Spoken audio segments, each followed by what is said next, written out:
It's like, what the fuck? I did that on a podcast with Nick, and I didn't tell anybody what I was doing. That's why I tell people now, because I felt like a weirdo. I was Just just start like, clapping. they're just like, It's like that one scene from, where was that? Wolf of Wall Street, where he's beating on his chest.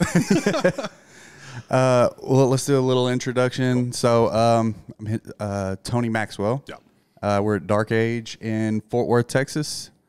Yeah, man. Yeah. Like, what's going on? How's it We've going? been talking for like an hour now. But, Podcast is done. yeah, missed all the best parts. Yeah, so I guess kind of give everybody a rundown of like your style. Like, what Okay. would you consider your? I call myself a watercolor artist. Is it technically watercolor? I don't know. It's more. It's progressed more into like a painterly style the longer that I've done it. But I consider myself a watercolor artist. Did you paint a lot I before? don't paint at all. I don't paint at all. That was like one of the questions I wanted to ask you because, like, I mean, you have such a painterly style. Thank you. Yeah, no, like I've talked to other artists and they all assume that I paint, and I'm like, no, I draw. With my background in art is not as vast as a lot of people. Like I drew and I did a lot of pencil drawings, and the way that I tattoo is very similar to the way that I would draw on paper with pencils. So once I was able to create that on skin, it's just been go ham since then. Yeah. But yeah. Yeah, like that. It's interesting hearing you tell your story on Bobby's about being. Well, how old were you when you started tattooing? Started tattooing 31, so this will be year 6 come April. Okay. Yeah, I was 30 when I like took on my apprenticeship. 29 technically when I agreed to do it, and then like 30. But yeah, I also heard you say on Bobby's like that you feel like, because I often feel this way. I'm around people who've like been doing art like almost professionally, or at least like had an education in art, like Right. a high education in art. Right. And then I'm coming in this blue collar guy that I've drawn my whole life, and I've always loved doing art, but it was one of those things that like, oh, I could never make a living doing this. I thought the same thing, but like for me, like I did art in high school. High school was always like the backseat. I played football. I assumed that that's what would progress me in life, Right. and that didn't work out. But art always took a backseat. It was never the front runner. It was never anything that I did other than like, this is kind of cool. Let me go play around.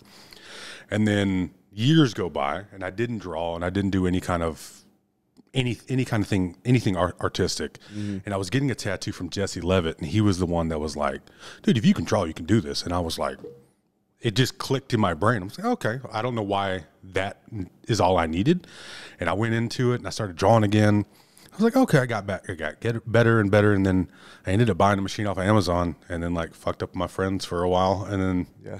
I kind of went As to a you bunch do. of studios and was like, hey, do you like me? And they were like, yeah, come on. And kind of just got my foot in the door that way. So did you like totally bypass like an official apprenticeship? No apprenticeship, all self-taught. I tell the apprentices we have here that like I learned on YouTube, and they all think it's funny, but I legit learned things on YouTube Yeah. and I figured it out. Yeah.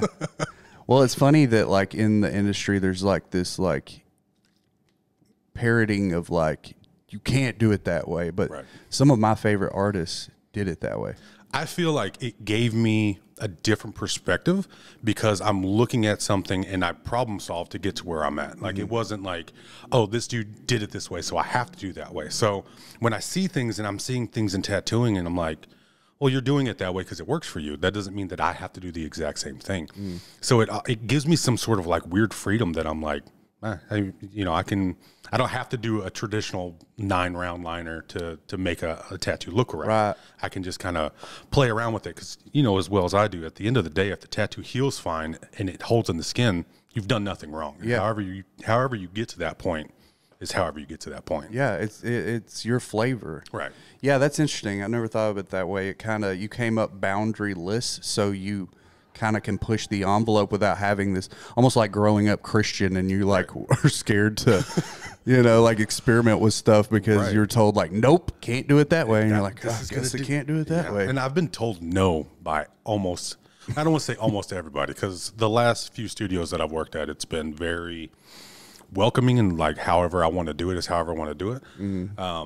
But those first few studios, they were very traditional, and they were like, you got to do it this way. If you don't do it this way, you're doing it wrong, and you're screwing everybody up, and you're taking advantage. And I've been told no so many fucking times, and it's like, what the fuck, man? Like, just let me do my thing. Obviously, people are liking it. And well, I heard somebody the other day, I can't remember who it was talking about how they got into tattooing because it was so like lawless and like it was the outcaster thing to do, the people that don't follow the rules. Right. And then you get in and like certain people are like, nope, got to do it this way. You got to follow these rules. It's like, I thought you guys were punk. I thought you guys like hate authority and like you're the most rule abiding people.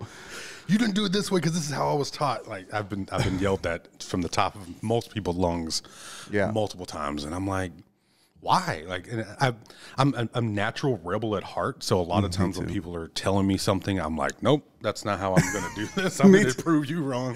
I have an adverse reaction to like, to a fault, not in a good way a lot of times, but like I'm like, oh, don't do it like that. Well, I guess I know which way I'm going to do it. Then. Exactly, 100%. You know, and like I'll tell you this, but I know a lot of people automatically think you have to do dark, mid, and light. I don't tattoo that way. I tattoo mids, darks, and then lights. And the reason I do that is because it gives me such an easier transition. And I told so many people, you're starting from the middle. Oh, that's interesting. It's a cool way. I think Arlo was on some show or something. He said it that way. I'm like, oh, that makes sense. Let's try it that way.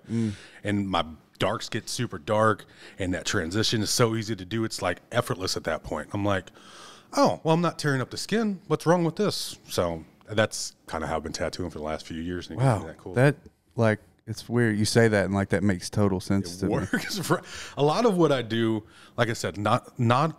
I took some art classes. A lot of the art classes I took were never to progress. It was just kind of go in the room, have fun, and then step out and see what you can create. Yeah. Which at the time sucked. And I'm still trying to look for that particular, like someone to come in and tell me how to do something. And that was one of the reasons I came here and worked with Rimber. But Rimber doesn't teach that way. He does with some people who need that. And I asked him about this. And he's like, well, you have your own style. You do your own thing. And then I can help guide if I need to. So it was never like, I need this, you got to do it this way. So I still want that, but I have yet to find anybody who's willing to teach me that.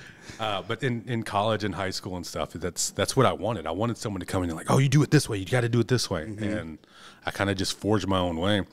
And it's freeing because I don't have those restrictions, but it's still like, oh, am I cool? Is this cool? You know, right. That whole, what's it called? The imposter syndrome is real. Yeah. I felt it the most. Like it was like debilitating when I went to work for Quinn at Black Pines. You know, I'd been at like these street shops and like was doing like little flash stuff, and you know, I'd kind of pushed outside the limits at the shop I was at before Quinn. But when I got there, man, I just like had this overwhelming sense of like, I'm not good enough to be here. I'm not supposed to be here. Like I was second guessing everything I was doing. Like I lost all my confidence. But interestingly enough, like that almost broke me down to like rebuild me. Cause there were some things that I don't think I'd learned a bunch of bad habits, but there were just things that he would show me that I was like, oh shit. Well, nobody ever told me that. Right. Like, what's funny is like I had built habits before going and working at a traditional shop that I use now more than I did before I came here. Because I'd gotten to a point where I was doing certain things. All right, it worked for me. I didn't know what I was doing, right? And then once I started in a studio, they were like, no, you got to do it this way. I was like, okay, let me follow the trends. And they obviously have been doing it for 20 years. They may know more than me. So I was receptive to that. And then I come here and I'm working for Rimber, and Rimber's doing the things that I used to do. And I'm like, well, why did you do it that way? And I'm like, oh, I've known that. I just got to allow myself to do that. And once I figured that part out, that's when it was like, yeah, whatever I want to do is whatever I'm going to do. And if it, like I said, if it heals and it looks right, you're not doing anything wrong. No, I didn't mean to abandon you. I'm like, where's? I don't know why, but your camera had zoomed out, so glad I caught that early on. But it's like I'm too big for the camera. No, I think when I reset the input quality, it switched it, but edit that out. What did you? So when did you want to do? Did you even have an inkling you wanted to do tattoos before that day when? Not really. It was always a pipe dream. It was always something that most of the jobs that I've ever had a passion for were something that required some sort of skill that was exceeding better than everybody else. I wanted to be a guitarist like that. It's a hard industry to get into. NFL, it's a very hard industry to get into. So I assumed the same with tattooing. Right. I just was fortunate enough that I do something that enough people want that I feel I've been able to accomplish something in. I still feel very unaccomplished as an artist. I still feel like I've barely scratched the surface and I'm going to get so much further. Give me another 5 years and you're going to really see something crazy. Yeah. But that's just, I think that comes from the competition in football. There's a lot of times where like the whole Kobe Bryant or Michael Jordan, they have this mentality where they create scenarios in their head that push them forward, which I do the same thing, which is cool to an extent, but it fucking sucks sometimes. You mean you live it out in your head, then you go and in my head, I do the same. I'll say this, Rember has been phenomenal. He's never said anything to me that made me ever feel any certain way or nothing like that. But in my head, I create a scenario where he's secretly talking shit behind my back for some fucking reason. Right. And like I said, he's never done that in real life. So why I would ever come up with that scenario in my head. But in my head, I'm like, oh, he's talking shit. Like, all right, I got to prove him something. And having that fire is great. You know, when you're creating, you're growing yourself. But at the same time, it's very toxic because your mental capacity can only handle so much. And then you're like, almost on the point of breaking. Yeah, and you've worked yourself up about something you invented in your head. Exactly. Like it's not even actually reality. Exactly. I do the same thing. I do the same thing. My wife tells me you were way too hard on yourself about because I'll look at something after I'm done with it, especially immediately after you've been staring at it, and I'm like, sucks, I hate it. I don't do it as much anymore, but especially young in apprenticeship, dude, I was just beat myself up about stuff. Oh, I still do that to this day. All the tattoos that I take a picture, I'm like super excited in the moment. And every tattoo that I do, I'm like, this is the best tattoo I've ever done. And then I take pictures and the client leaves and I go and look at it and I'm zooming in and I'm like, why the fuck did I do that? Why did I do this? And all right, let me critique. Let me do this. I'm the hardest critic on myself. And I think I almost have to be because there's not a lot of people who do a style that's similar to what I do. So I don't have a neo-traditional buddy that, hey, how do you do this? How are you going gives you this? A baseline. I don't necessarily have that. There's artists out there who do a painterly style, and I've reached out to a few of them, and it's not necessarily guidance. It's just oh, are you doing this? Are you doing that? And I don't ever want to feel like that guy that's being a burden on anybody else. Yeah. But yeah, so in my head, I'm like, I have to be the hardest on myself because the realism artists don't like you because it's too painterly. And then the abstract artists don't like you because it's too realistic. And I'm like, I'm caught in this weird limbo, which, like I said, is cool when I'm trying to prove myself and it gives me that fire. But at the same time, it's what the fuck? I don't have someone to lean on if I needed to. Yeah, that propels me. Yeah. You know, that is a huge motivator for me is just never being satisfied. I got to do better. I got to do this. I got to, go do this seminar. And I want to be at this expo next year. And it does, it kind of robs you of the joy of enjoying the moment when it's happening and just hey, that's cool. Have all these ambitions, but appreciate where you're at right now. Because when I look back 3 years ago where I started, I mean, dude, night and day, right? Night and day, and I couldn't have dreamed it any better, Or actually, it's exactly how I dreamed it, which is the craziest part, right? Yeah. What? So, I wanted to get into seminars because I first met you at the was it Summer Symposium? Yeah. I was there with Quinn and. He introduced us, and you were just this funny guy that I could tell you're a really personable person. You just talk to anybody. Right.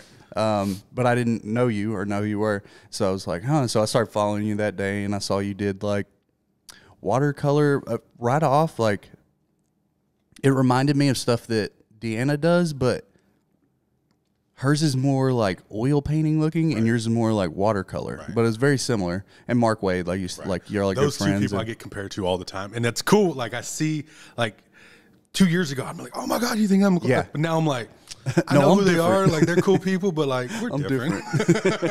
Yeah. But seminar. So that was my first seminar. Okay. And man, I took so much away from it. Yeah. Like it was extremely helpful for me. Networking was like the biggest thing. It's a big part of it. Yeah. It was huge, you know, and it was a big confidence booster, or just it was motivating because you like see these people that have acquired a level of success that you want to reach, you know, and when they're nice to you, it's like, oh, well, maybe I can do it because they're nice people and they didn't tell me I fucking suck. So it was like that, and then like Gion's presentation. I like doing neo-trad stuff. I'm in this weird spot early on still. I'd say, I mean, it feels like I've been doing this forever because you learn so much over 3 years, but I'm still in this spot where like I know the things I like doing, but I still don't know what my thing is. You know, and I kind of feel torn about it, but he actually gave me a piece of advice that like has really helped me, because I asked him, I was like, I got to talk to him after the presentation, and I was like, man, you know, for like a young artist, you know, everybody's goal is to like develop a style. I was like, how do you do that? Like how? And he was like, don't worry about it. He's like, do everything and try to be as good as you can at everything. And that's how you find out, well, I don't like doing this, or, oh, I have a strong suit that kind of lends itself to this style. And I was like, huh, okay. Because I think nobody told me I needed to develop a style. I think that where tattooing is right now, with everybody having their own niche thing, that's the successful people you see have those unique styles, and you think, oh, I have to get there. I have, and plus everybody wants their own voice. They want you to see my work, and you go, yeah, Justin did that. Like, that is such and such. Like that person, you can tell from a mile away that person did that tattoo. Yeah. It's but what are, kind of, no, go ahead. Oh, no, go ahead. I was going to say the way that I stumbled upon doing watercolor was a very similar position. I wanted to do everything, and I was taking on all projects, neo-traditional, traditional, black and gray, color. I was doing everything. And when I started doing tattooing and I started drawing, what I do now is the polar opposite of what I wanted to. If you look at me, you would assume like I do a lot more like black and gray skulls. Like that's what I wanted to do when I first got into tattooing. I kind of wanted to do portraits and like skulls and just darker black and gray type stuff. And then I started doing a few flowers here and there, and people were like, "Oh, your color is really good. Like I want more of that." I'm like, "Okay." And then it was all money based at that point. I was like, okay, I'm good at this. The people want it. This is what people want. And then it just slowly, me seeing like, oh, I did this rose. How can I do another rose? It's similar, but not the same. And little by little, that's how that style started to progress. Just me pushing around the sand in a small sandbox that I'm like, oh, I can do this. Or, oh, shit, I can do this. And that's kind of how my style kind of progressed to where it is now. Is because I took on any and everything. Because, you know, if I would have stuck doing portraits in black and gray like I wanted to, I would have never, I don't think I would have progressed to where I am now and doing what I do now, which is what I truly feel is like my voice. Like this is, you see a Tats and Snacks rose, like you know that's a Tats and Snacks rose. And I don't think that I would have been able to accomplish that had I gone into it and be like, nope, this is 100% what I want to do. There's no variations. I'm going to only be a traditional artist because that's all I want to do. And you may wake up 5 years down the road and be like, fuck, like you just feel like you're stuck. Like you don't enjoy doing what you're doing anymore. Exactly. And like there's still moments where you're like, do I still like doing this? And you're like, no, yeah, I still like doing this. But it gives you that freedom to still like, oh, maybe I want to do something a little bit more neo in essence. It may not be true neo traditional, but there's more hard outlines. It's a little more abstract. It's a little more whatever. You can still play around in that aspect of it. Just tweak it. And just the little tweaks that makes it still you, that's the part that I'm like, I'm glad that I was able to find that voice. You know? But yeah, it just kind of fell upon me one day because people wanted it. And I'm like, oh, okay, well, I guess I'll do flowers. Yeah, it was similarly for me. Like, I mean, when I started, I would say when I took on an apprenticeship, I wanted to do realism, black and gray realism, because it's kind of, I always sketched. I like sketching with like charcoal and like graphite. And but the shop that I went to, I brought them my portfolio, and it was a bunch of sketches, and they were like, "Okay, that's cool, but go home." Like, I basically had to make another portfolio because I didn't have anything that was like tattoo designs, like traditional, Right. straight up traditional. And I was like, okay. I knew nothing about it because I wasn't super into it. Right. So I go home, dude. I must have watched every YouTube video on like those Vice series. Yes. My god, dude, I've watched all of them 10 times, you know, each. And so I'm like getting this, like, because I'm obsessive, dude. When I get into something, like when I realized, like, yeah, tattooing it clicked that all the things I wanted my life to like be set up like, that tattooing had that. Right. Like, it would provide me that, Right. you know, like marketing myself, working for myself, expressing myself through like some sort of art. I just never knew that's what it was that I wanted to do. Right. But I dove head first, obsessively. I watched everything I could. But I say all that to say, like, traditional, that almost like made me think. Also, my mentor was a traditional Right. artist, so I thought that's what I wanted to do. And also, I was doing so when I first met Quinn, he gave me some advice on my portfolio and shit. I look back now and I'm like, oh my God, that sucked. I can't believe I even showed him.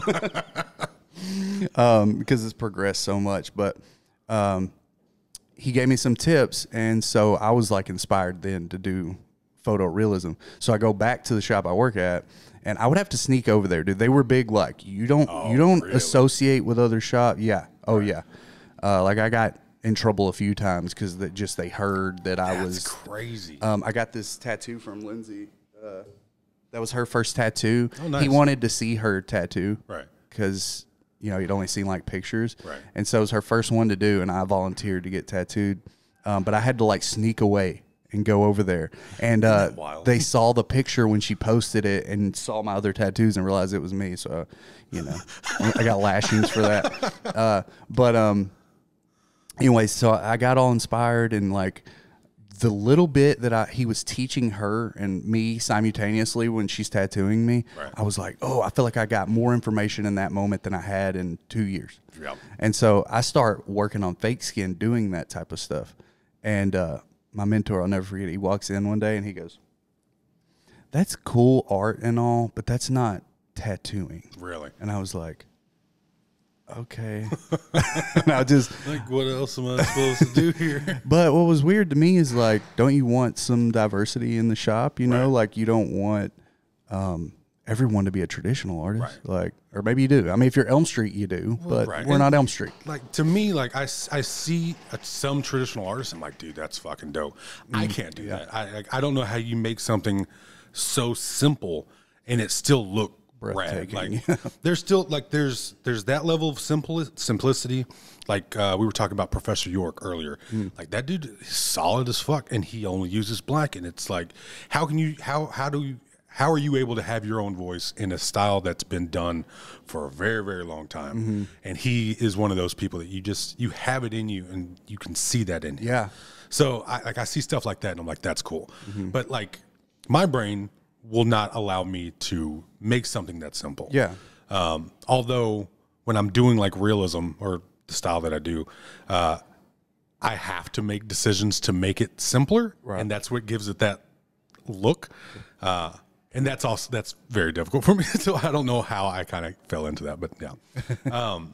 I forgot. I think I derailed us. We were talking about developing a style. Oh, okay. Yeah. That's Went on a tangent, but yeah. So, like I told you earlier, like, I really want to try my hand at like some color realism. Yeah. Also, like, that I don't have to limit myself. You know, like, I don't know. I almost feel like my knee-jerk reaction is like, hey, stick with something. Right. But then I'm like, why? No, Like, yeah, you I shouldn't. mean, Not- you know, not not this unless point. I'm like 100% that's what I want to do. Right. But I really want to try color realism. But what gave me kind of the confidence is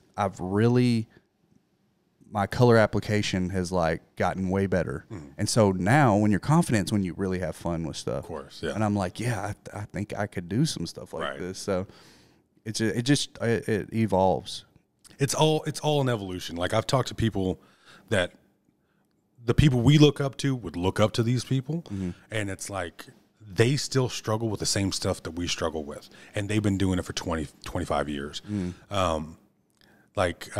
Victor Portugal is one of them that I've talked to, and he's a legend in any aspect. Any artist that you talk to knows who Victor He's your Portugal favorite is. artist. Right, exactly. Yeah. And you look at him, you talk to him, and he's like, not necessarily unconfident. That's not how I mean about it. But there's those moments that you can still see that he's processing what's going on in the moment. And I feel like once you get to that point and you can process and you can get yourself out of situations that are going to limit you, that's when things really start to take off. But I feel like you wake up one morning and, you know, you're 20 years into it and you're a legend, but you don't realize that you're to that point. Right. You kind of just wake up and you're like, oh, I'm a tattoo artist. A lot of people seem to like what I'm doing, but I don't see what I'm doing. Like I'll do tattoos and I'll take pictures of them every single night and I send them to my wife and she, you know, just uses it for tax purposes of how much money we made, how much tip I got, you know, just easy to have it bookmarked like that. Yeah. And she'll look at the tattoo and she's like, why'd you do it that way? And I'm like, you don't love this? I fucking love this tattoo. And she talks shit on it. And I'm like, you know, art is in the eye of the beholder. You'll look at something and like it resonates with you or it doesn't. Yep.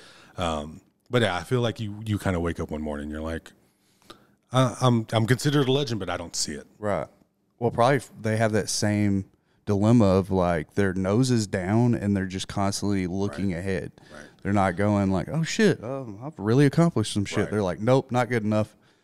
On to the next. I kind of think that I've seen a few people who've, I don't want to say have sat up and like looked around when they're focused, but some people have gotten to a point where they're like, oh, I'm good. I don't have to worry about anything anymore. And then they become stagnant and then they fall behind. I've seen that happen with a bunch of artists. And I don't necessarily know where that comes from. And I hope that I never get to that point. But I feel like that's also something that could happen is you can just, oh, I'm good. I don't have to get any better than where I'm at. And then you're lost. You get lost in the race. How did you end up at Dark Age? So I used to work at a studio there was like 8 people. It was a very small studio. And I had done a guest spot at Eden with Deanna. And I was talking to a couple of people over there. And they were like, you should go work at Dark Age. Like, that's a good place for you to go. But the studio in Dark Age was an hour from my house. I'm like, that's a little bit far. I'm kind of okay with where I'm at. I didn't want to take that jump. And then I went and got tattooed by Mark. And Mark was saying the same thing. He's like, dude, you should go work with Rember. Like, he's a real good teacher. He will open up your thought process without even you realizing what you're going through. And he does it in such a way that it's like you came up with this idea and it's like he's helping you. It's like, okay, let me try that. And a week later, 2 weeks later, they announced that they were opening up the studio here in Fort Worth. And I'm like, this is a sign from God. Like, email. And immediately they were like, we want you. And I was like, it was kind of like, oh crap, have I done something to get to this point? And it was very, very surreal. Mm-hmm. And the first time I ever met Rember, he was calling me 5 minutes later after that email, and he was like, Rember wants to talk to you. And I was like, get the fuck out of here. He wants to talk to you. He knows who the hell I am? That doesn't make sense. Mm-hmm. And he called me, and we talked, and he's like, I want to meet you. I think you'd be a great addition to the studio. And I'm like, and it was such a cool moment, but it was also like very terrifying. It was a lot of weight on me, like, oh God, okay, I have to either progress to prove myself that I'm worthy to be here, or I'm going to get fired in 2 weeks and they're going to figure out that I'm not who they think I am. Yeah, that is very intimidating. It was, but I kind of came into it knowing, and I think that comes from all the interviews that I did as an electrician. Like, you know, as an electrician, I did electrical work for 10 years. And there'd be sometimes you'd go into a job interview that you're not quite qualified for. And you go in and you talk to them and you're confident and you understand what you're capable of doing and you're capable of learning to get to that next level. I think that's what most people want. So I had that in my head when I went and talked to Rember. And the what I assumed was going to be a 20, 30-minute conversation turned into an 8-hour conversation between me and Rember. Wow. And I was just there with him the whole time. And he was real cool. We got along, and I think it just clicked. And he's like, yeah, we want you. And I'm like, okay. Wow. So when I came here, and I still have this mentality because we're surrounded by very, very talented people, that I'm like, I'm not worthy. Y'all are going to figure me out. I got to get better.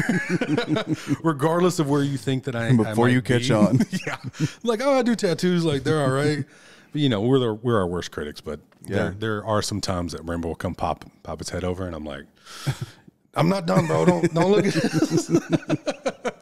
Oh, dude, I feel the same way. Like, dude, that's fucking dope. And I'm like, oh, man, I appreciate that. I feel the same way. And so when Quinn like compliments something that I do, first of all, I go, he's just being nice. He doesn't mean that. This shit sucks. Thing. My brain says the same thing. And I'll take the compliment. I'm like, oh, that feels good. Mm-hmm. But then I leave, and in my head, it's like, you're talking shit. Like, you're just saying it's good because I'm not worthy and you're about to let me go. So it goes back to the whole me being crazy part. Like, there's parts of it that like, oh, this feels good. And then like, I can't allow myself to think that this is real. Mm-hmm. And I think a lot of that comes from the first 2 studios I worked at that were very much like, you're shit and you're this and you're crap. And it was may or may not have been because they were, I don't want to say jealous. Jealous is not the right word, but they didn't know what to expect from me because I was not doing what they were doing. Mm-hmm. And I think that's a lot of where my drive comes from, is trying to prove people wrong. But that's why I have to make scenarios up. So if I get too comfortable, it's like, okay, shit's going too good. I got to make some shit up to make myself get the fire going again. Yeah. So you don't get complacent. Yeah. I see that in a lot of artists, or I even hear about people talking about that. Like, there's going to come a time where you're going to get complacent, or you have the tendency to, but overcome that. Like, do not let yourself get comfortable. Right. I don't know how people get comfortable. This is one of the most difficult things I've ever learned to do. It's insane. I don't know how people get big egos off of tattooing because it is such a humbling.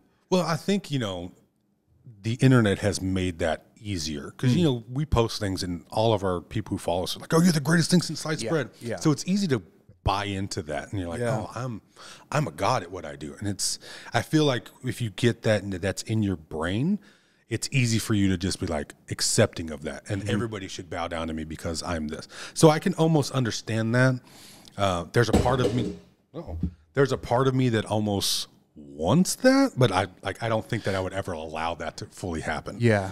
But yeah, like in my head, I want the world to throw rose petals at my feet, but I don't think that I'll ever get to that point. Yeah. No. So I know for me, it was a unique challenge when I decided at 30 years old I was going to tattoo. Mm-hmm. So I wanted to ask you like how that went for you, because as a grown man with bills, a family, like to just go, all right, not doing electrical work anymore, I'm going to be a tattoo artist. And like my wife was very supportive. She's the one who even like was like, why haven't you ever thought about tattooing? Really? It was like, what? That's the moment. Yeah, it was the moment. And we were sitting in like a waiting room at the tattoo shop I started at. And, but other than that, like people around you were like, you're going to what? Oh, 100%. Almost every single person came to me and was like, dude, you got 3, I didn't have 3 kids. You have 2 kids, your wife's pregnant, and you have all of these things to really rely on you doing electrical work to make it through. And I, for some reason, saw this light at the end of the tunnel. Now, I'm a fairly religious person.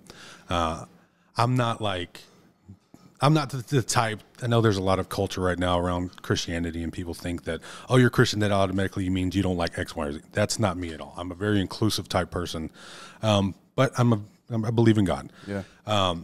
And my year prior to going into tattooing, I was working a little bit here, a little bit there, trying to get better. Found out my wife was pregnant, so I pushed the idea of me going into a studio at that point to the wayside. I was like, all right, let me just stack some money, do some tattoos here and there on the weekend, kind of do that thing. And then it was 2 weeks prior to my wife getting pregnant, and I got super angry with the company I was working with, and they were calling me insubordinate and all kinds of craziness that I don't think that I was doing. Yeah. And I was fed up, and I was like, I really think this is what I need to do. So I kind of left it up to a prayer. I was like, give me a sign if this is what I'm supposed to do. Give me a sign that it was what I'm supposed to do. If there's no sign, then that sign is for me to stay at home. It was kind of just cut and dry, just like, let's see what happens. I wake up the next morning, and 6 studios had messaged me and asked me to come work for them.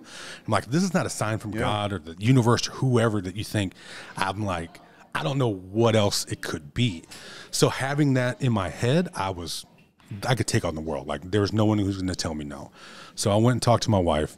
And I was like, I feel like this is what I'm supposed to do. I feel like I can see the light at the end of the tunnel on what could potentially come from this. And I'm like, let's see how I can, let me try this. And she was like, okay, like I'll give you, she was a teacher. She was like, I'll give you until the end of the summer. If you're not making what we're making now, doing electrical and tattooing on the side, because we're barely breaking even. If you're not making it at that point, then you have to either get a part-time job or you have to give it up. And I was like, okay. And I had that confidence going into it. And I went in and I went and talked to a couple studios. I picked one that I thought was the correct one. And it turned out to be not the best one. But I went there and it was a little bit out of the way. And he was just, we didn't mesh and he didn't vibe with me for some reason. I think he knew that I hadn't been tattooing very long, but I lied to him and told him I'd been tattooing for 6 years. And he was like, oh yeah, come on. But he was one of those old school type mentality type artists. But when I went into it, yeah, you know, my wife we had my son, he was 2 weeks old when I quit my job. And it was like, everybody was like, don't do this. And I think they come from a very loving part from it. Like nobody was saying no because we want to piss on your dream. Like, I don't think that's what it is. I think it's a lot more, we don't want you to fail and lose out. Yeah. Right? Yeah. And I don't know. I went for it and I've been very fortunate in what I've been able to do. But 100% because my wife was able to sacrifice and make it work and take care of 3 kids while I was gone for 14 hours a day tattooing and trying to market and trying to do everything else. And she took care of that so I could make this work. We had a running joke for a while. She was always like, I'm leaving her with 3 kids. And she's like, yeah, go live the dream while I take care of your shit. Yeah. Oh, dude, I cannot imagine being someone that's with a tattoo artist. Oh, like, I know. My wife doesn't get enough praise for like to support somebody with that lifestyle. Right. It's, dude, whether it's traveling, you know, if you're doing conventions, which you should be. Right. I actually wanted to get into that with you because where I live, like, not a lot of the people do conventions at the other shops, and that's another reason I wanted to go work with Quinn, because I knew he pushed that on the people he works with. But yeah, I can't imagine being married or dating a tattoo artist. Like, it requires a lot from your spouse, and I think had I not had a relationship already established with her, I could have easily seen it's either me or tattooing, and I don't, you know, in my head, I think that I still would have chose her, but you know, that it would have been cut dry, and I don't think that would have been fair to either of us to make that decision. And fortunately, she's been, you know, supportive enough that allowed me to get to this point. But now she's reaping the benefits, and she's like, I can. She works, but she doesn't have to work. You know, she was able to stop teaching and kind of get out of that field and go more into what she do. She's a travel agent, so her income is not necessarily needed. Obviously, it's helpful, but it's not necessarily needed. And I feel that since I was able to provide that for her, that was kind of her like, oh, here's the goal at the end of the tunnel. You know what I mean? Yeah, it's that's our goal. You know, it's like, and that's what's cool about it is they put that support and that trust in you. Right. And so when it starts to work out, you're like, oh, thank God. First of all, like, all right, I didn't fail her, you know, but it's also cool for them, you know, to see in them that they're like, okay, he fucking did this, you know, like, you know, but that's, you know, any good marriage, you have to have that trust. Right. And that's with any job. If you're corporate and you're a manager at, you know, whatever company you work for, like it requires a sacrifice. And that's something that I'm trying to get better at with tattooing, because I work 4 days a week and I'm allowing myself those 4 days to do whatever I need to do for tattooing. The 3 days that are not tattooing, that is for family only. And there are parts of me that feel like when I see other artists who don't have a family or young family, and then, you know, it's just them and the spouse and they don't have children, like I'm almost jealous because they are able to put 7 days a week in. Right. Oh, they're getting up on me. Yeah. The time they can put in. Yeah. Like they can put much more time into it. And I'm like unwilling to allow that because my kids are young. And, you know, like I said, my son's 5, my girls are 9. And it's like, if I put too much into tattooing, I'll miss out on them. And I can't miss out on them. So it's like, where do I draw the lines at? And I've been, in the last year or so, I've been able to create these little moments of like, all right, I can still do this. I can still do this. I don't have to kill myself 7 days a week tattooing in order to make it. I can still make it if I'm working 4 days a week, 3 days a week. It doesn't matter. And it's come down to, in a little box of what at tattooing at its core is, what is that at its core? And it's me creating art for a client. And if I can create that for the person, everything will be grown from that. Yeah. So it doesn't mean that every tattoo that I do has to be a complete masterpiece for the masses. It just has to be for one person. And for me to be able to make it that small, it made things so much easier. And I kind of am allowing myself to have freedoms and go and travel and have fun because of that. But I still feel some of those moments. I'm like, maybe I could work 6 days a week, 7 days a week. No, I'm bad about it too. It's but like, what are you gonna bring to tattooing if all you do is you never step outside of it? Like, where are you getting that inspiration from? Like, I've heard so many veteran artists talk about like, don't look at tattoos. Like, look at paintings. Go see a museum. Like, go take it from somewhere else. See, I'm not inspired by art. I know that's like taboo to say.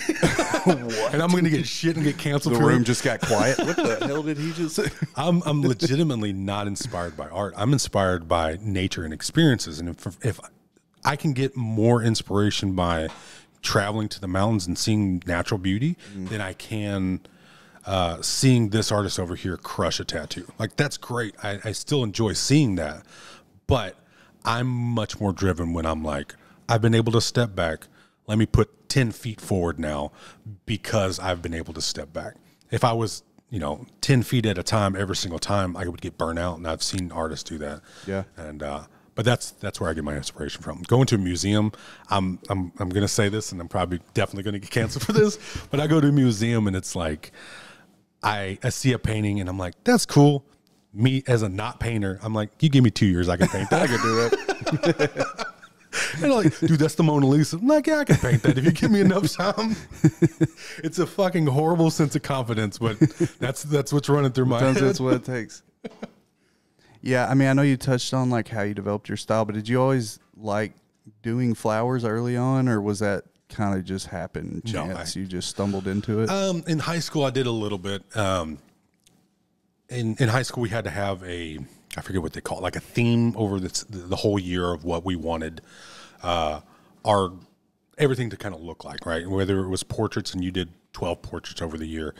As a football player, I thought it was funny just to do flowers because it's like polar opposite of what I look like. And it was at that point, it was just a funny thing, right? It was like, that's an interesting dichotomy because it's like, I don't know, it's like your shadow self. It is. Yeah, like your feminine self. It is. And like, I tell this story to a couple of the other artists who, I don't know about you, but when I was growing up, when somebody would see me drawing, they were like, why are you doing that? I'm like, I don't know, it's fun. And they would call me a lot of names, a lot of different things. They would almost bully me for trying to create something like drawing. And they gave me a lot of shit. So I always compartmentalized my art. It was like, nobody needs to see this. Nobody needs to have this. It's for me, and it's just for fun. And I don't know. Flowers just kind of resonated with me, and like I said, there was that whole long time of doing nothing for a while. And then once I started getting tattooed and when I was getting tattooed, I was like, I could be a collector. That's still pretty cool.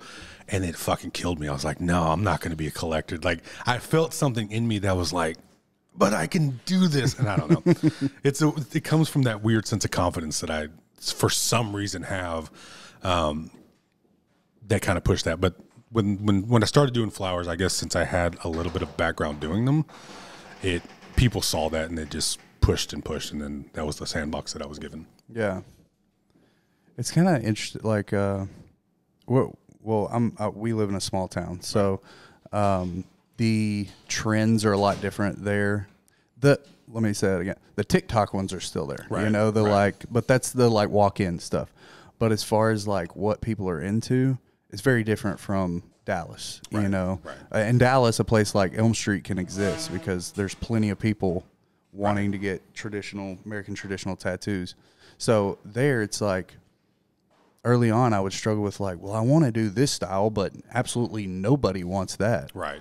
And I would stress on that. I still, you know, did the stuff in front of me and I enjoyed doing it, but I was like, how do I pivot into this? Right. And like, I know you got to put it out for people to see it, but so obviously I did some free stuff and like some cheap tattoos just to get people in the chair. But now it seems like these people are just gravitating to me. Right. It's weird. And it's not even necessarily that they're seeing that I did this thing. It's just like, I don't know. It's weird. It's like, I'm attracting, cause like when I first started, traditional and Japanese is what I thought I wanted to do. Okay. And I still love doing Japanese stuff, but for first few years, like nobody was asking for Japanese stuff.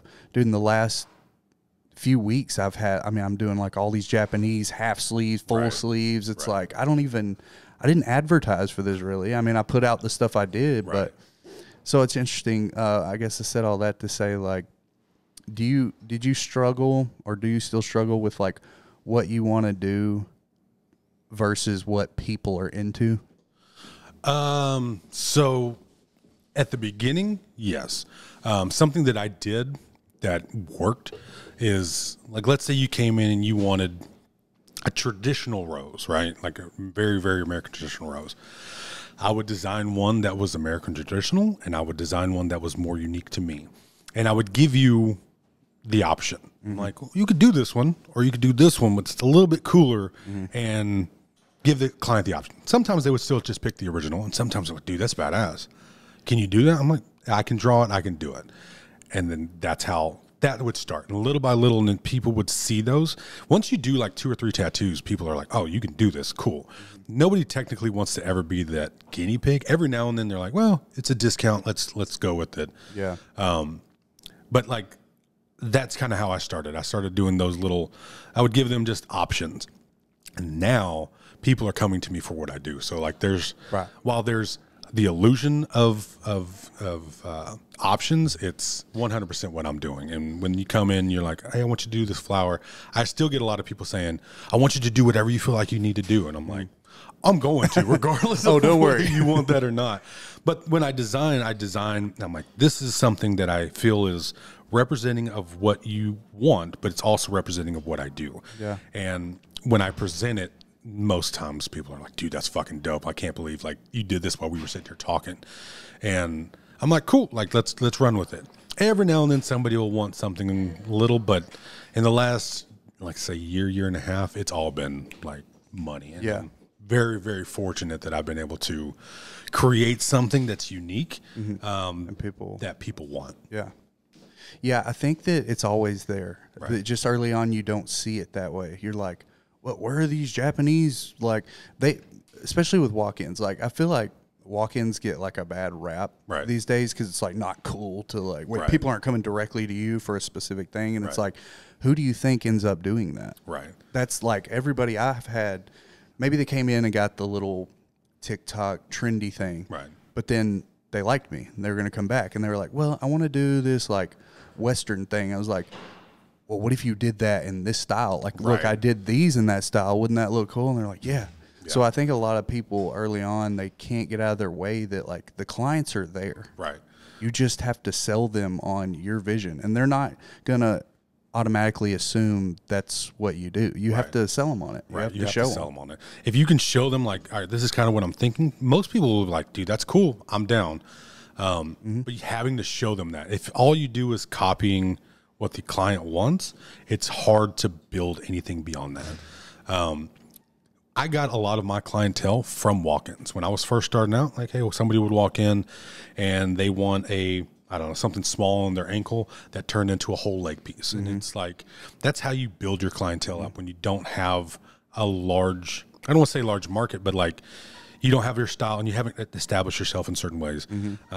Doing a small, clean tattoo and giving someone a good experience with you goes so far. If all you do is kind of come in and you haven't established yourself and you haven't established anything with that client and you're non-talkative and you kind of just throw them to the wayside and you're like, give me my money and go. Yeah. It's much harder to build a reputation and a clientele base based off of that. Yeah. But if you come in and you're personable and you're fun, you can still be that person that's like, hey, I got to focus a little bit. I'm going to put headphones in so I can focus.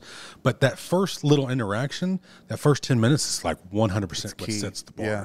And I tell that to some of the apprentices. I'm like, give them an experience. Let them know who you are as a person. And then it's no longer when they look at the tattoo like, oh, yeah, such and such over here did that tattoo. Like, it's cool. It's my friend. My friend did this tattoo for me. And it changes the whole mindset. And when they tell their friends about it and they're excited about the experience that they had with you, it goes so much farther for you in your reputation than it does, oh, that's just a really good tattoo. Because you can be the greatest tattoo artist in the world, and if you're a dick, you're a dick. You know, like nobody wants to be around that person.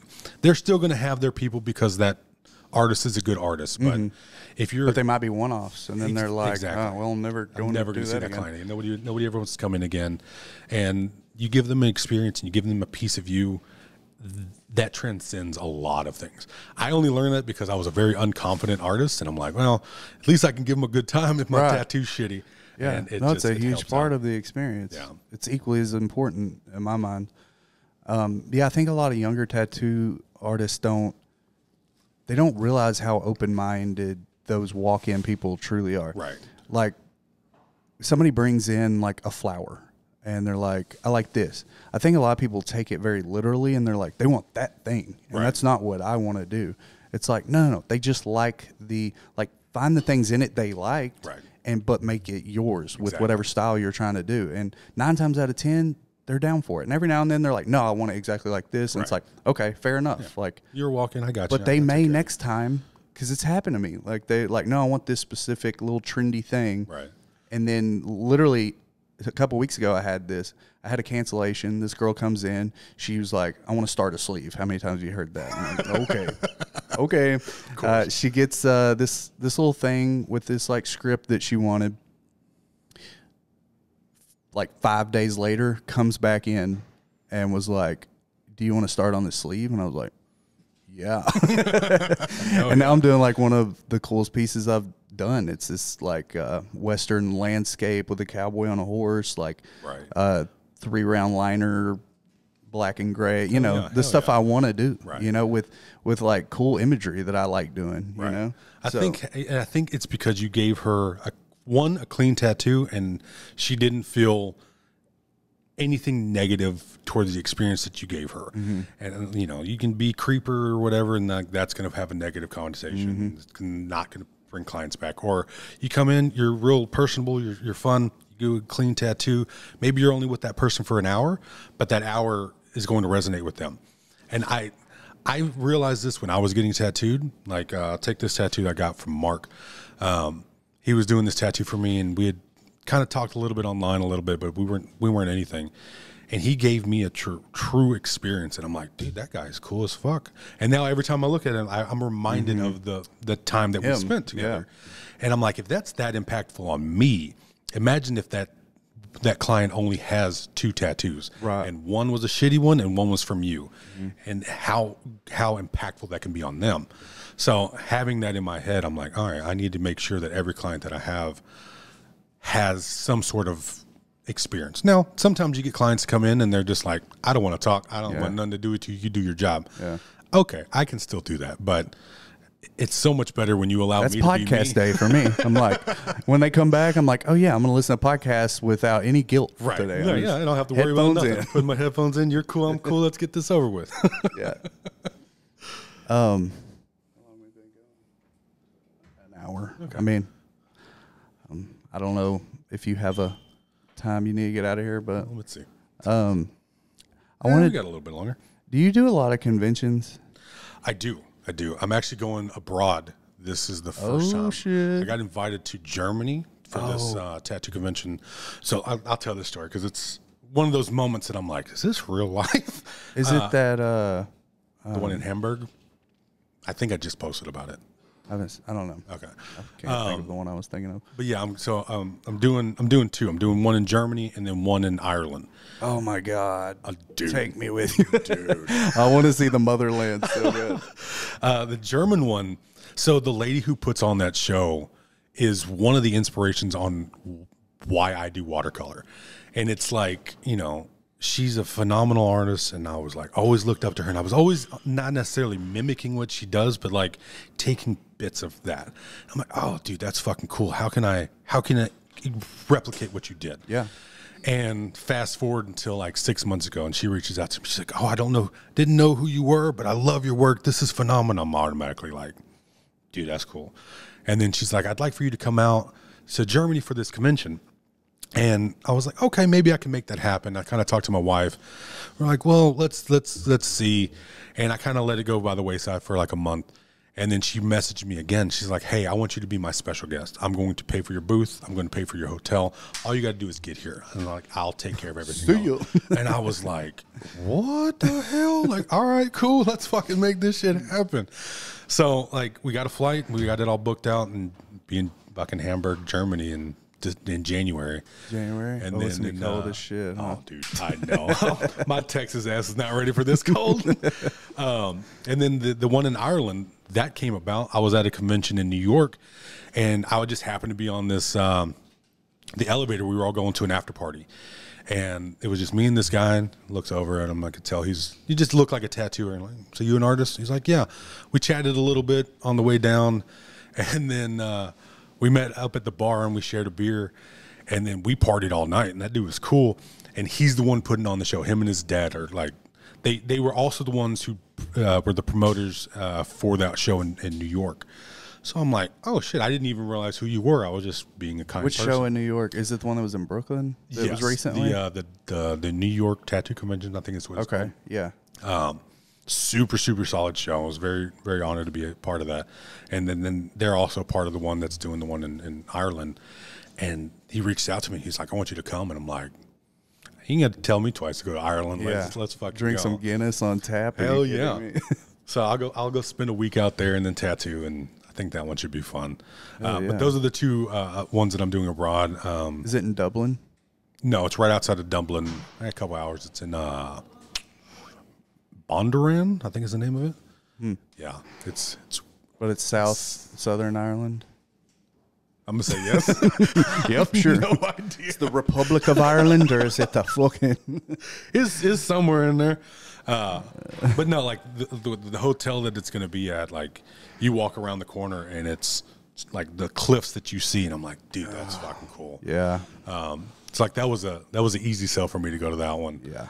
And so I'll be doing that one. I'm going to Detroit. I go to Detroit every year. The Detroit Motor City show is phenomenal. Yeah, Quinn went to it last year. He said he had a lot of fun. It's a cool show. It's like you got all kinds of different artists that go to that show. So we do that one as a studio. So I'll go to that one, and then I'm doing a competition in Utah called the damn it, I can't think of the name off the top of my head, but it's the Showdown. And yeah, it's at like different shops. Yeah, so it's like all these shops in Midvale. Yeah, and you kind of Quinn come said in. it was weird, but it was cool. It was like, I went to one, like and it was super rad, man. But this year it's collaboration. So me and one artist here are going to go and try to win. What I think it's like 10 or 15 grand to the winner. Hell yeah! So I'm like, fuck that. Let's. Are you going to do the Sinners Expo? I would, and I had planned on doing Sinners, but it's the same weekend as the one in Ireland. Oh, and I told what's his name. I was like, well, it's Ireland or Dallas, and I'm like, yeah, I'm going to pick Ireland. Yeah. I don't think anyone could blame you for that. Yeah, he even said this. He's like, "Yeah, I saw you were going to that. I was kind of hoping you wouldn't, but it's cool. I'll end up doing that one again whenever they do it again for sure. But it just happened to fall on the same exact weekend. I'm like, I can't. I've already kind of said I was going to this one, so I'm actually trying to get Brandon on the podcast. He's We a just cool got to guy. get the schedules lined up. Right. But yeah, no, he's got a really interesting story. Similar, similar in that Well, he yeah, started later in life. later in life, yeah. His is a little different. Yeah. There's been a couple artists that I've talked to that had started later in life, because I don't know about for you, but for me, starting later, I automatically felt like I was well behind the curve, Yes. because I'm like, these kids, I say kids, early 20s, like they have so much that they can give because of their time. They don't Yeah. have You can a lot live of at things this into shop. it. Exactly. And since I was older, I'm like, I can't dedicate that much time to it. I almost Had felt I- like I was asking a lot of my mentor or the shop I work for, because it's like they had to accept that, like, look, dude, I have like kids games and Right. shit that like I don't want to miss out on this, right? yeah, but I still sacrificed every off day that I had from my regular job, you know. Right. Sorry, go No, ahead. no, it was just what was I talking about? Being young. Yeah, coming into it, I felt I'm already the old guy. And even here, like, I'm 37. I'm not old by any means, but I'm one of the old guys in the studio, and I'm like, oh God, okay.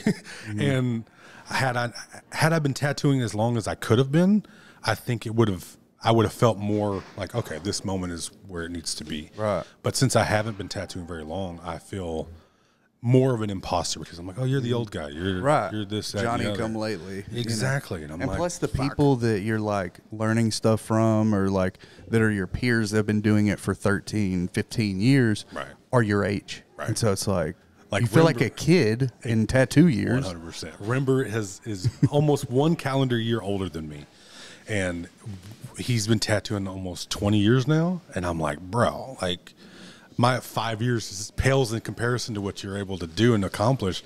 And I'm like, well, all right. he that's one thing I really like about him. He's not, oh, I'm better than you. He never, not even to someone who's been here for 6 months and they're just starting to tattoo. Yeah. He's never acted like, oh, I'm better than you. Yeah. Now, I've talked to him candidly, and like, no, and like, you can tell, like, he knows who he's better than. Right. But I think he goes into it expecting, and he sees the true beauty between artists, not because he does amazing things and he does realism. Like, he understands that that's a certain way, but then he sees the simplicity and the beauty in, like, traditional. And he sees the actual beauty in tattooing, and that, like, you can't teach that. And for him to have that and be just a student in every aspect, I'm like, dude, that's fucking cool. I'm That's glad interesting. that I'm able to be a part of it. I have to ask Quinn because he has those same qualities, you know, and so like that's why it is so important. Like, I feel who you learn from. Obviously, I think you and other people like you are proof that you don't have to have like a set apprenticeship. Right. It may be provide more structured learning, Right. but ultimately you did end up in a shop. You did end up with people who were like that you look up to, that you take things away from. Right. So I think that's important. It's people that don't have that I actually feel bad for. Right. You know, like for whatever reason they started at home, but like they tattooed at home for like 7 years, and then they went to some shitty shop, and at that point they're closed off. Like, I'm not going to learn anything, Right, you it's know. just And more of those the people are same. just stuck, Right. You know, they're not going to get into a good shop where they could learn something. Even if they could, they probably wouldn't, because they're so ingrained with bad habits, Right. you know. Right. And I that was my worry when I was tattooing at home. I was like, I don't want to get to a point where I feel like, okay, I'm doing pretty good, and then be shunned by the industry. Like, I never wanted that. I wanted to be included as much as possible. And I still have some aspects I feel like not included, because I don't know. I feel, and this is just my crazy brain, but like, I'm like, oh, I do this over here.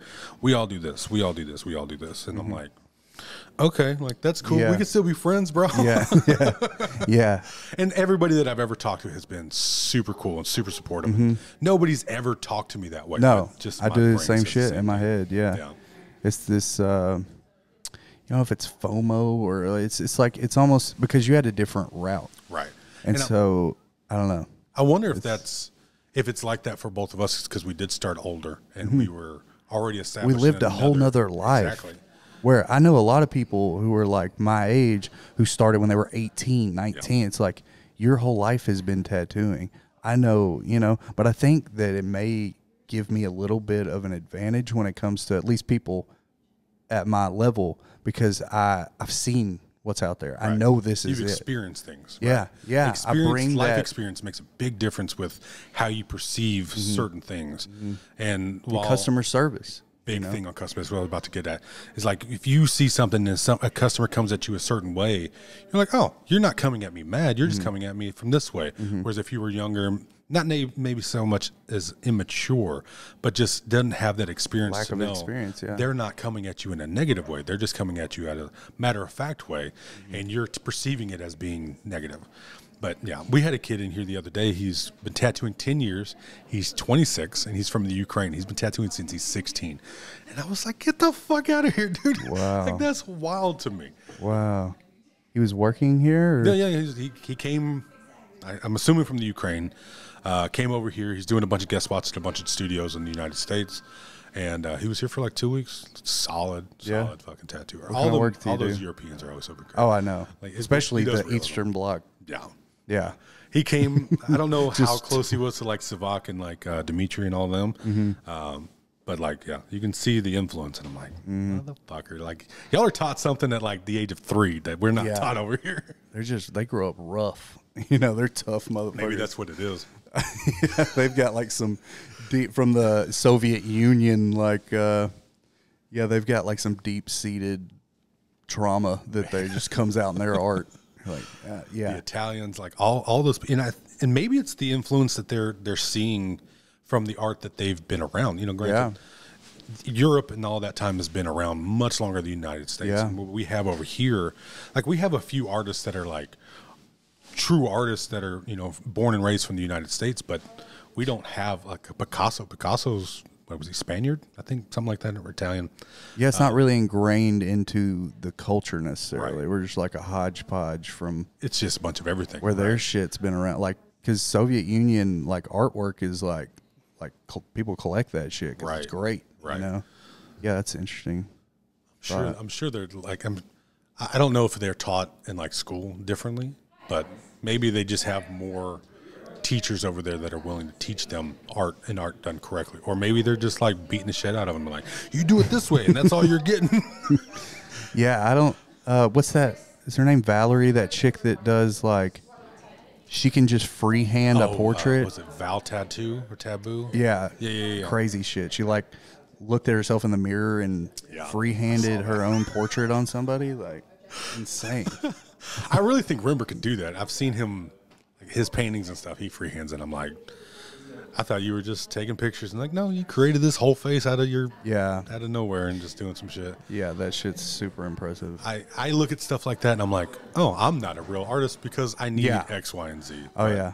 Well, that is like one of the being around an amazing artist, you're like, but set your bar so high. Right. But like, if you get to like, oh, I'll never be that good, like it could easily kind of just overwhelm you. Like, very easily overwhelm you. Because things come so easily to them. They're like, they explain it where it's like, don't like see like this. And I'm like, I still don't understand it. I don't know what you're saying. Right. There's a few things that I've learned that I've shown to some other artists that I'm like, you don't know this? And they're like, never would have ever crossed my mind to do it that way. And I'm like, oh, did I come up with some cool shit? Well, dude, the most innovative people usually do, I mean, that's what being an innovator is, Just so like, once again, if you're sticking to those rules rigidly, I think they're a good like guideline for what's possible, but then again, like what's possible, like that's kind of the whole point, is like push it. Right. Here's the box. You can do whatever you want. But stay in the box. Just do whatever the fuck you want. Yeah. Like I said, as long as it comes back, it heals correctly, there's no scarring or trauma, you've done nothing wrong, whatever the fuck you want to do. Those are the only rules, I feel. It doesn't have to have a hard traditional outline. It doesn't have to have, X, Y, or Z. If it comes back and the tattoo looks healed better than it looked like when you did it, you did something right. Yeah. Well, I mean, imagine if Freddie Negretti had gotten gatekeep. Like, nope, Right. they got to be bolder lines. It's got to be fully saturated, Right. packed in. Like, we wouldn't have black and gray realism. Right. It wouldn't be what it is now. No. Yeah. Which that's a good pivot into. So the second time I met you was at the Golden State Convention. Yep. That's when I really got to hang out with you, and we got a little lit after the show. All the That was shots fun. of tequila. You're And welcome. I never drink tequila. And then I'm the guy, like, I don't drink a lot, but I don't have a problem to the point I just like don't enjoy drinking. It's after the fact is when I don't enjoy it. But I'm not gonna like be the guy that's like, no, I can't, you know. Like, I only drink in situations like that. When I go to a convention or like a that's when it's the small most party, fun. that's the only time I drink. If Yeah. I don't ever go home and just like, let me have drinks. Like that's, I I don't know, earned I feel this. weird. Yeah. But No, yeah, no, at a I'll have- convention with the buds, like, yeah, that's when you fucking by the time pour the on a shots little. came around there, I'd already drinking a huge tall boy of beer, and I'm like, yeah, well, they're gonna go have fun with these guys. Yeah. Dude, that was so much fun. That was I will probably the rest of my life look back on that trip because, first of all, I've never been to California before that. Ever since I started tattooing, it's been like a dream of mine to go to that convention, much less work at it. Right. And I was just surrounded by people that I've only seen, you know, on Instagram, YouTube or where the hell is this Instagram, guy? and these Right. people I've watched documentaries about. You know, the first person I met and got to talk to, that little booth they had set up where it had all the paintings on the yeah, little dividers. yeah. Well, I was just like, they hadn't even fully set it up, and I'm like looking at some of the paintings, and around the corner comes Carlos Torres, and he's like, "What's up, man?" And I was like, "What's up, dude?" And he was so down to earth and like cool just like humble dude, you know. He was like what did he say? I was like, yeah, I'm here with. I just call Quinn my mentor because I don't know how else to refer to him. I learned so much from him. Might as well be. Right. And he's like, "Oh, okay, yeah." And he was like, "What's your name?" Justin Bircher. And he was like, "All right, man. Yeah, good luck. And I'll be looking out for your work." And I was like, "Really?" Yeah, I met him. I met Carlos the opening night we opened the studio. We had a big party, and I walked to the back and I was going to say hi to everybody. I was like, "Oh, that's Carlos Torres." I remember shaking his hand. I was like, "Hey, man, how's it going?" And I look over at my wife, and she comes over and introducing her, and she's like, "What did I say?" I was like, "This is Carlos Torres. You know, he's all right. Don't pay too much attention to his work." And he's like, "Man." And like, that's the only interaction I've ever had with that guy. He's probably like, "This bald motherfucker here." No, I think he's with the shits. He probably got the joke. Oh, I think he did. The more and more I've talked to him, I think, or talked about him, and people talk to me about him. Yeah, he's been like that. I think that's where Rimber's at right now. Is at Carlos' studio. Oh, really? He's been doing a guest spot like every couple weeks or something. Like I'm assuming there's something going on, but like, not in a negative way by any means. Yeah. And I'm saying too much. I don't know. I think I'm talking no too much. information. It's just all in my head, man. Don't ask me any more questions, but I have no idea. We're gonna edit this part out. Yeah, so seeing, I didn't get to talk to Freddie. Well, I take that back. So I saw Freddie Negretti. He was working, and so I didn't go try to talk to him. He was like talking to a big group of people, so I was like, yeah. And I really wanted to meet him. Well, we were going to leave. It was the last night, and I think I was even carrying shit out. And he's like walking to his car, but he's like probably from here to the other side of the shop. He's a ways away. Just in the moment, I was like, "What's up, Freddie?" And he's just like, you can tell he's like, "Who the fuck is this guy?" He's like, "Hey."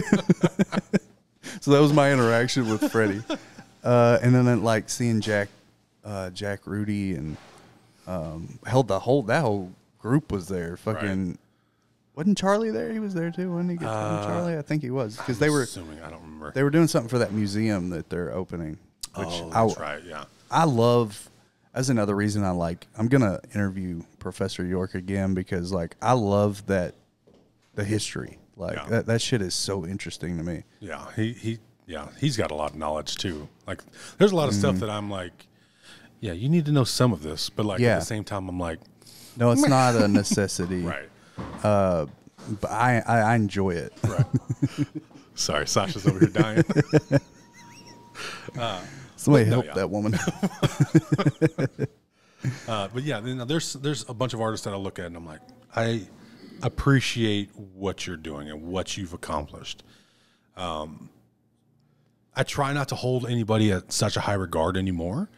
And it's not like at a negative way. It's out of just like, you're just a normal guy, just like Yeah, everybody well, else. they are. But you still meet Nico and you're like, dude, that's Nico. Like, what the fuck? Yeah. The first time I was at Golden State, he walked, I was kind of taking stuff back, and he walked over to me. He's like, shook my hand. He's like, I appreciate you coming out, man. Really happy to have you. And I'm like, I don't think you mean me, but like, I appreciate that, bro. Yeah. Like it was a political statement. Right. You know? He's like, oh, this is a big guy. Let's go say hi to him. That was cool because I was walking around with Quinn, and he knows Nico, so like we walked by him, and he's like introduces me to him. So it was like cool to get like a introduction to. Right. But yeah, that was a weird one. I've followed that guy forever. Yeah. So Nico's one of those people that got me into tattooing. I think he was that for a lot of people. There's 3 or 4 artists that got me into tattooing, just in general, not people who I've built my style based off of. Yeah. Rember's one of them, Nico's another one, Victor Portugal, and Dimitri. The hell's his last name? Trojan. No, Dimitri. There's a few because of I know they're so all many named Russians. Dimitri, and they're all really good. They're all kicking ass. Just pick a Samoan. Russian last name. Dimitri They're probably Samoan. good tattooers. I had found Rember and Dimitri around the same time, just looking through magazines. But yeah, Victor.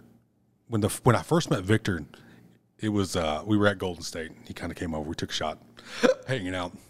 And then when he was tattooing me, and he was tattooing me in my booth, and him and Rember were standing there talking about the design, and I'm like, this is a fever dream. Like, this is not compute to what's about to really happen.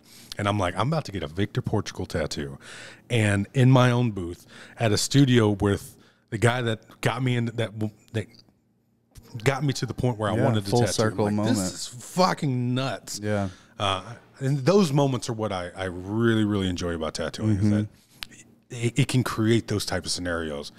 And all the other endeavors that I've tried to do, like playing guitar or playing football, it's never gotten to that point. And I'm just now to the point of like, It never this seemed is cool. achievable. Like, this is cool. Yeah. Because I know people who played in the NFL. Like, I played Yeah. with these guys, and I'm like, that's cool. I know that guy. But it's not like we were rubbing elbows. It was like, I know this person. Now it's this guy comes and says hi to me, and I'm like, that's cool as fuck. And I live for those type of moments. Like, that's an inspirational point. Yeah. Well, it pushes you to that next level because you're like, once that's normalized, you're like, wow, like I can pretty much achieve anything, Right. Within reason, obviously. Right. But that tattooing period was that for me. Like I said, like I think kind of like you were saying, you wanted to be a guitarist, you wanted to be this. Like, it's not that I wanted to be famous. I wanted to be great at something, Right. or I wanted to be recognized for that thing that I do. But I never could. That's why I fell into the blue collar trap. It was like small town. Like, well, you're gonna be an artist. Yeah, you're gonna be a writer. Like, you're gonna go work for the local Gazette. And it just all seemed unachievable. So when I realized that tattooing, I was just like, wow, no, like this is something I could do. Like, and it fits the mold of all that. Like. I love the idea of marketing yourself. I love the idea that, like, I always wanted to do a podcast. And once I got into tattooing, I was like, this is it. Like, it's not the only thing I'll interview people about, but I don't know. It's just, they go hand in hand, really. Because artists are some of the most, or the ones that I've met are some of the most interesting people I know. They have cool stories about how because I mean, it's kind of a weird path, any unbeaten path, that you step outside the norm of like the 9 to 5. Like a lot of people fall into that trap, and where I had there's an illusion over it that it's the safe route. Right. And I followed that. I was like, well, you got it. You graduate high school, you go work at this factory, you go do this. And that's what a safe, secure lifestyle is. 401k, you build this, and it's like, and then you get laid off with 175 other people, and you go, I got laid wait off a fucking minute. Or get fired, and then like they got a new one of you tomorrow. Like, that's I never wanted that. I never wanted to go from that. this electrical truck to this electrical job to this electrical job. And I'm like, my dad had done that, and I'd seen him make money being able to do that. And for whatever reason in my head, I had seen some artists that I'm like, well, they're making great money, like, or at least I had perceived that.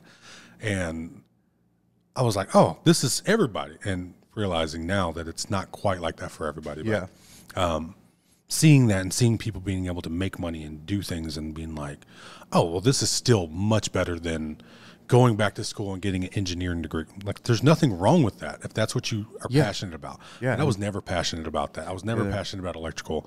The only few times that I thought it was cool was when I figured things out, figured problem solving, you know, doing like some. You're like, oh, neat, I can do that now. Yeah, like, oh, I figured this part out. Like, this wire was fucked up and I needed to rewire that. Like, that's kind of cool, but it was never in my head. It was an ends to a means, yeah. It was like, yeah, this is an 8-hour day. And then now it's like, oh, I've created something that I can teach, and it's 100% me. Like, this is, I learned this and I figured this out. Yeah. I'm sure there's other people who've done it. Like, I'm not saying that I've created something that no one in the world has ever accomplished. Right. Because I really do feel like in tattooing, there's only so many scenarios that you can create. But taking this one, and not very many people have done it and figured it out how to get to that, to get it to where what I can do with it. It's like, oh, okay, I feel like I've done something. And that is super cool to me that, 5 years ago I was pulling wires and getting shocked and drilling through my hand and cut my fingers off. And like, now I'm like, use my hands constantly. And at the end of the day, you're like, for what? Because that's where I was with it. It was like, to be successful and make good money doing electrical work, you got to go to school. You got to get your journeyman license and then your master's and own a business. Right. But for me, it was like you put in a lot of dedication, and I don't give a fuck about it. Right. Like, it's just because I want to make good money. Right. And it's like, I didn't want to dedicate that kind of time and effort into something. And also, how good am I going to be at it if I really don't give a shit? Right. And then I felt like I was cheating my employer because they're like, come on, man, I need you to be like excited about this. I'm like, yeah, me too, but like I don't possess that. I don't. Same. I was never excited about anything. And I would get in trouble because they were like, well, you're not putting any, you're not putting any effort. Go home and think about this. I'm like, I am putting effort in. Like, do you really wake up every morning and this is what you love? And they're like, yeah. And I'm like, yeah, and that's great for those guys. Right. Yeah. And if that's what you want to do, those guys are good at what it. you're excited about, fuck yeah, great for you. But at the end of the day, with me, with electrical, was I could go in and I could kill myself for 10 hours a day, 12 hours a day. And when I leave, I made more money for the owner than I made for myself. And I'm like, I'm giving up all this time. I don't want to wake up when I'm 65 and been like, this is what I accomplished. And that little nugget was the whole reason. Yeah. And then music was different. And I'm listening to this song. I'm like, this song's telling me to quit my fucking job and go do tattooing, man. Like, what the fuck is this shit about? Look at your wife. Did you just hear that? Like, what? Dude, they're telling me to quit. Have you heard the song by the Struts, Could Have Been Me? It's a fairly popular song. Yeah, I might know if I But heard it. it's that was one of those songs, and the whole song, he's like, I don't want to wake up and like, that could have been me. And I'm like, the fuck, this song is for me. Fuck yeah. And I'm like, that was my one fear of the my reasons. whole life, man, but I just didn't know what it was. Right. Like, I could not figure out what it was. I'm really surprised at some people who can figure that out at 20. I know. Jealous. Super fucking jealous, bro. Are those guys you knew that at just 20 you wanted to be a doctor? in Like, high that's cool. school, like this a story about Ed Hardy that he was a kid, like setting up makeshift tattoo booths and stuff, and like, what? Like, if I could have only had that vision early on. No wonder he was the Godfather, like the baddest motherfucker. Right. Yeah. It's those are fucking lucky cool. people. Super cool. But we have that ability to do that now. Yep. Like, you have that, you can create whatever your life wants to be, and it's you. You reap the benefits of how hard you put into it. And that's something that's super cool. Yeah. And you bring to that something that person that did early on doesn't. Like we were talking about earlier, like lived all this life experience. And it helps me it's kind of weird because like a lot of people around me that have watched me grow from like being 9-to-5 guy to chasing this dream and now like becoming successful at it. Right. It inspires them. People tell me all the time, whether it's like family members, like, man, I just want to do something like you did. Like, I want to, and I'm like, dude, fucking do it. Yeah. That's the hardest part of it, taking that first step to doing it. Well, and I always tell them, like, I get it. I wasn't able to just quit my job and go work in a tattoo shop. People pressured me to do that, and I'm like, I'm not going to leave everything for my wife to fucking pay for. What are you? Let me rephrase that. My wife is not going to allow me to do that. But eventually I had to take that leap of faith, and it was scary. Oh yeah. Because you're like, fuck, I don't want them to suffer because I want to go do the thing I want to do. The domino effect of, I did this, now this is this and this and this, and it gets worse, or it could fall the other way and it falls good. Yeah, it's a weird dynamic, but I feel like most people who take that step, if you fail, you failed and you tried. Like that's one thing that I had that confidence in me. I was like, if I fucking fail, I fail. Like, at least I failed trying to do something. Yeah. I could always go back and do electrical. Like, that's always going to be And this weird thing in my head, I knew I wouldn't fail. Same. The whole time I was like, I cannot fail. Yeah. Like, I see the path is too clear. Right. Like, unless, like, I've already started doing, I know I don't just completely suck at it. So, like, all the rest will come. Exactly. Exactly. And especially, because that was the big thing for me was, like, I'm working a full-time job and doing my apprenticeship. Well, I can only spend so much time, my free time. So I knew that, like, all right, if I'm going to go to this next level, I have to be all in. Right. Like, I don't know of any great artists that, like, do this, but they also do this. Yeah, same. Doesn't happen. It does not happen. You have to put both feet in, and you really have to try. And if, like I said, if you get to a point where I'm drowning a little bit, you can always go back. You can always go backwards. Maybe not at the same company, maybe not, that aspect of it, but you can always resort back to what you know. Or you can try and, work your way out of it, and getting those little moments of, I was able to accomplish this. Now what's the next goal? And then you see that, for at least me, that drive, and I see those little goals that I'm able to attain. I'm like, okay, like I can do this. And then, while you never fully feel like you're not drowning, at least you're doing something that you love, and it's fun while you're doing it. Yeah. Well, you get those bits of, like, nuggets. It's like, they reward you along the way, those checkpoints. And there's been so many, especially since, the whole way, like, while I was at the shops at a shop that I didn't really feel like I was getting a lot out of, I look back now and I did get things out of that. Right. Like, I definitely took things away from that, whether it just be, like we were saying earlier, like, appreciating where I am now. But I almost liked that I went through that. I liked that I struggled, because it almost tested me. Like, you really want this shit? Right. Because, like, it ain't all fucking just, you're going to become a famous artist overnight, Those hardships really make the fun part worth it. If you don't have the struggle and it's all, sunshines and rainbows, you're like, well, I don't have that perspective. Yeah. Having perspective really makes the world, or makes the journey, that much more fun. Yeah. Yeah, it's everything. Hell yeah. Do you do guest spots? Sometimes. I've done one guest spot. Okay. I want to do more. It just, like, what I've struggled with is I want to go and learn from people. I was supposed to go work at Savak Studio back in November, and That would be awesome. I couldn't find a client, and that's the first time in my career where I've not been able to find clients in anywhere that I was going.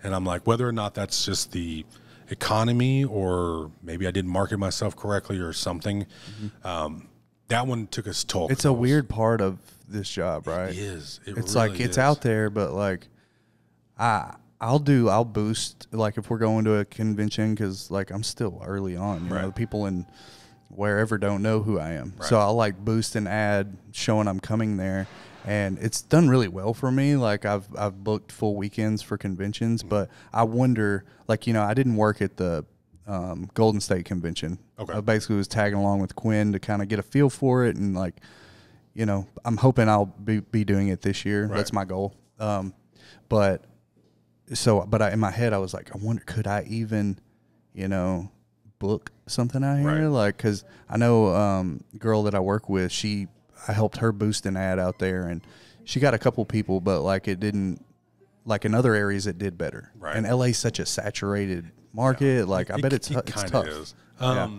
LA, I've been very fortunate that my art resonates with some of the people out there. Well, that's a huge part of it too. And same thing with Detroit. The first time I ever went to Detroit, I had nothing. I was like, all right, well, I'll do some like flash type stuff, and I was able to sell some of my art, but it wasn't what I expected.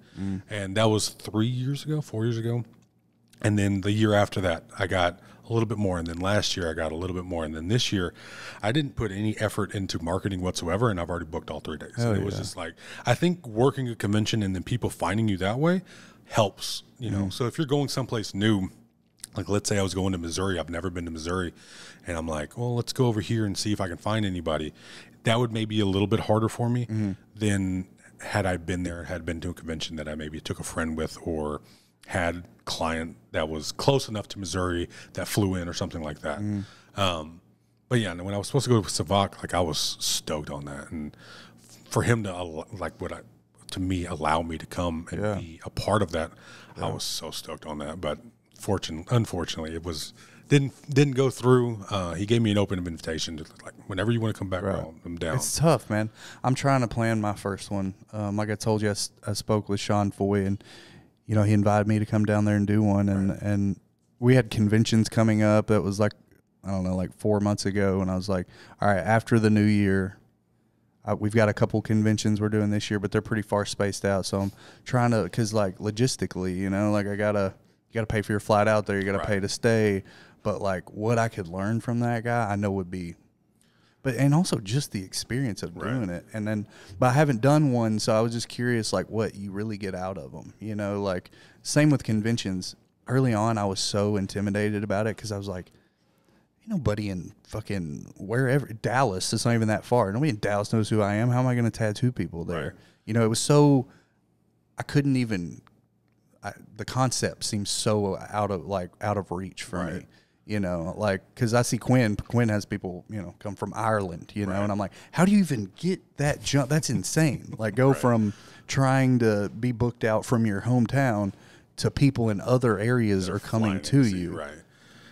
But like we were talking about earlier, it's just incrementally that just like. And that's all it is. It's grows. little by little. Instagram now is much different than it was a couple years ago. And it's making it a little bit more difficult to market yourself on there. Same with TikTok. TikTok works and it's great if you go viral. If you don't, like you get 15 views and it doesn't really affect you. Yeah, it's weird.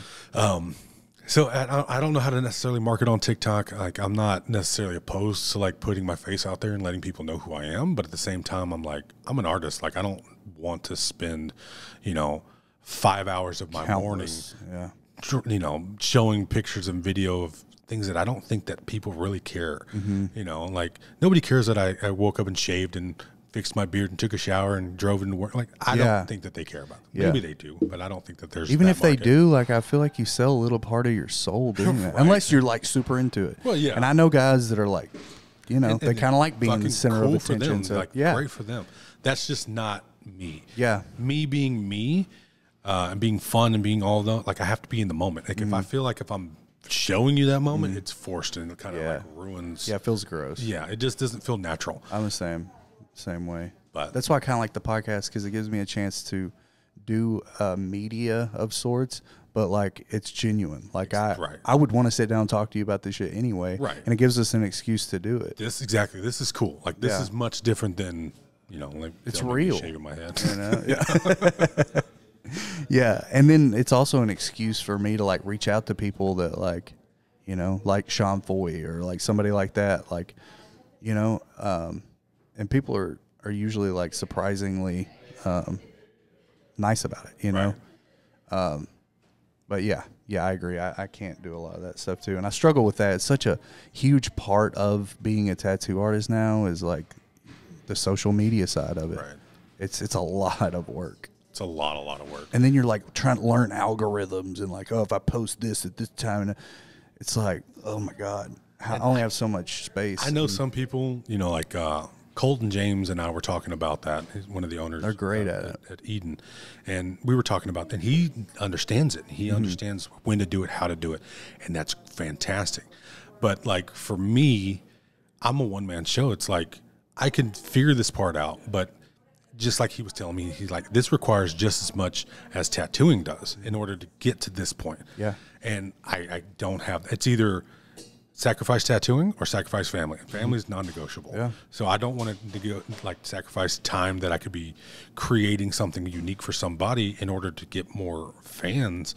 But I think, unfortunately, with today's society, that's what you have to do in order to get your name out there again. Well, that's what's so cool to me about what they're doing over there at Eden. Like that I feel like they just like, kind of like we were talking about pushing the limits with tattooing. They're doing it like at all aspects of it. Right. You know, like hire somebody to do that. Right.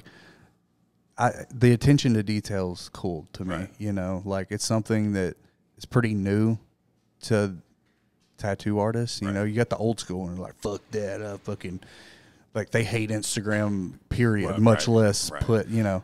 But so the seminar was cool because they kind of broke some of that down. And I was John like, damn. Nelson part when he was talking about social media, I'm like, this is cool. Like, how did you? And I could see the wheels turning for him, like it turns for me with tattooing. And I'm like, oh, you're really passionate about that. And it's the same with Colton. Colton has that same when he talks about social media. It's the same. He has that. Little, enjoys it. He's excited. I'm just not excited about social media. Maybe I could hire somebody to do that for me. Yeah, Just kinda well, that's what I was going to get right. at. Yeah, I think, you know, and then it's like, but you gotta. That's a lot of money. You know, it's like, but it's kind of an investment. Like you see what it's doing for them. Right. You know, And if it works, hell yeah, like that. Yeah. I understand that aspect of it. I think that's the only holdup for me is like if I pay someone to do this, then I'm paying them consecutively to do all these things, and I don't necessarily see a return. Then I'm like, oh, Yeah, is this worth it at that yeah. point? Yep. But most people that I've talked to who have someone who does it, they see a return. Like it may take a little while, but they definitely see more clientele, more growth on Instagram, growth on TikTok. So there's that, but I don't know, I just haven't pulled the trigger on that. Probably should just go out and go hire this production team. Well, and that's the other thing. Like now you're become like what's kind of cool about tattooing is you're a one man show basically. You got your people around you at the shop, but you're in charge of everything. Where you're taking on a team at that point. Now you have employees. Now you have to keep them happy. Right. Now there's gonna be problems arise like I feel like I'm not getting paid enough, or you know. Right. And so, more money, more problems, you know. You know, I mean, it's going to get complicated. Exactly. So it's like finding that happy medium, that balance. Right. I mean, Good. I think we had a good, yeah, good run, I mean, man. it went This pretty is a good. show. It went pretty good. I don't even think I looked at my notes once, so that's good. Hell yeah. I always have to prepare that way because I didn't a few weeks ago. I interviewed all these musicians at this local like thing where these bands were playing, Right. and I didn't write any questions. They're like, we're gonna have fun, you know. Well, I didn't know these people at all. Like with you, I know like where know to something, start, right, you know. right. So yeah, there was a couple times where I just went, What do we I talk don't know about what now? to say. It was so awkward. Plus I did it in similar to this, but this is still a little more intimate. We were at a like bar restaurant place, so there's like people everywhere. There's music going on. It was super weird. What did you say? And people they were looking at us like, the fuck? Podcast, Mr. Podcaster.